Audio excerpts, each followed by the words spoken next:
আমাদের দুই মহাকাব্য রামায়ণ এবং মহাভারত, এই দুই মহাকাব্যের দুই নারী চরিত্র আমাকে আমার মনকে খুব গভীরভাবে নাড়া দিয়ে যায়। প্রথমজন হচ্ছে রামায়ণ মহাকাব্যের লক্ষণ, জায়া, উর্মিলা, এবং দ্বিতীয়জন হচ্ছে যিনি আমার আজকের কবিতার উপজীব্য, তিনি মহাভারত মহাকাব্যের উলুপি, অর্জুনের দ্বিতীয় পত্নী কৌরব্য দুহিতা। আমি পড়ছি, আপনারা শুনুন।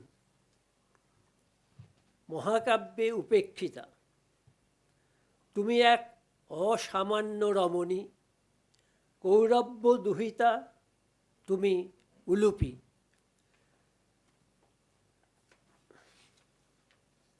রয়ে গেছ বিস্মৃতির অন্তরালে, লোকচক্ষুর অগোচরে গঙ্গা গর্ভে।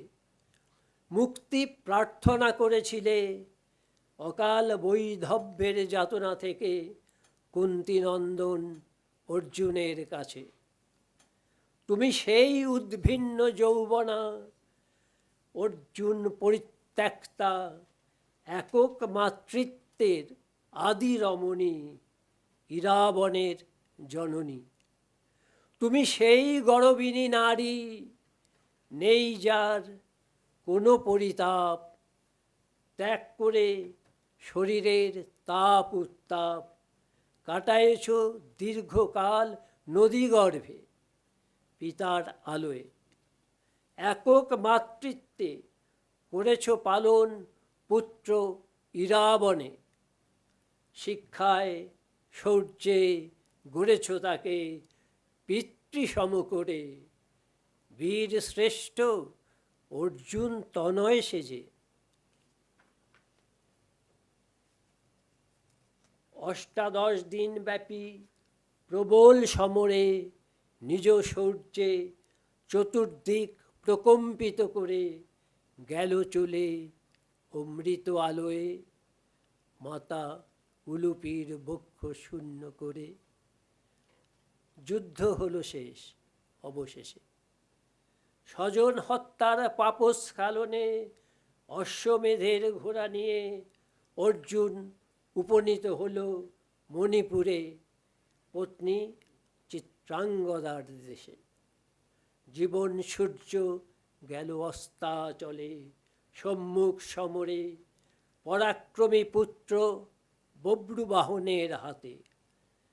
কাল বিলম্ব না করে উপেক্ষিতা এক প্রেয়সী, হৃদয়ের সব সুধারস ঢেলে সঞ্জীবন মণি দিয়ে জীবন মন্ত্র দিল একে তার দৈতের বুকে।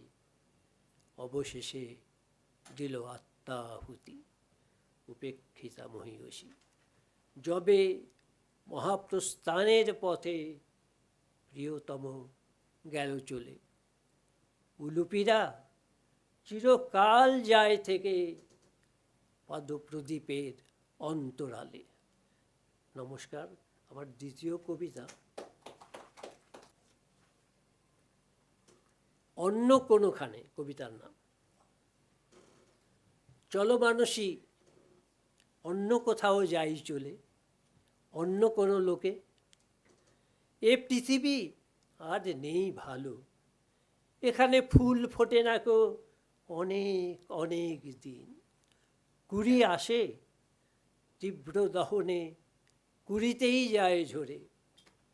মেঘ আসে আকাশ জুড়ে, বৃষ্টি আসে না কো। এ কেমন মেঘ, শুধু অন্ধকার বয়ে আনে। পূবাকাশে সূর্য ওঠে নিয়ম মেনে, আকাশ রক্তাক্ত হয় আলো নয়। পৃথিবীর বুকে নেমে আসে রক্তে রাঙানো দিন। মানুষ মানুষের দল উন্মাদ হয়ে রক্তের হোলি খেলে। আজ আমি বড় ক্লান্ত, আজ আমি উদ্ভ্রান্ত। সমস্ত শরীর জুড়ে, সমস্ত হৃদয় জুড়ে পিশাচের বিভৎস উল্লাস। পৃথিবীর সব ফুল, সব বৃষ্টি, সব আলো কোন দূরদেশে আজ উধাও উধাও। এসো মানসী, চলো অন্য কোথাও যাই চলে। জন্মাবার ভুলটুকু মুছে ফেলতে এই পৃথিবীর মাটি চেয়ে বাসা বাঁধি অন্য কোনো লোকে। সেখানে আমার অভিমান ভুলিয়ে দেবে তুমি, তোমার চোখের অশ্রু মুছে দেব আমি। আলিঙ্গনে ধরা দিয়ে হৃদয়ের সবটুকু উত্তাপ গায়ে মেখে নতুন প্রভাতের শপথ শোনাব একে অন্যকে। তখনই হয়তো কোনো এক বসন্ত সন্ধ্যায় হাওয়া বইতে শুরু করবে, মায়াবী চণ্ডালোকে চরাচর ভেসে যাবে।